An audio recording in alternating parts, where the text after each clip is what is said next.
केंद्रीय मंत्री नितीन गडकरींनी राजकीय टोलेबाजी केली। अमरावतीमध्ये शिवाजी शिक्षण संस्थेच्या कार्यक्रमामध्ये त्यांनी टोलेबाजी केली। राजकारणातील 90% खेळाडू कोणत्या पक्षाचं सरकार येतं याची वाट बघत असतात असं गडकरी म्हणाले।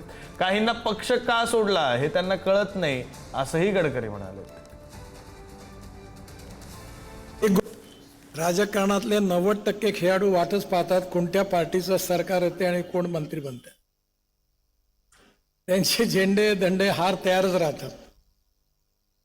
त्यांनी पक्ष का सोडला हे त्यांनाही कळत नाही आणि ज्या पक्षात गेले त्यांनाही उमजत नाही।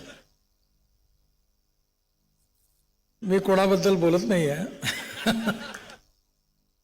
पण अशी स्थिती झाली याचं कारण असं आहे की राजकारणामध्ये तत्वनिष्ठा, ध्येयनिष्ठा आणि विचारनिष्ठा कमी झालेली आहे।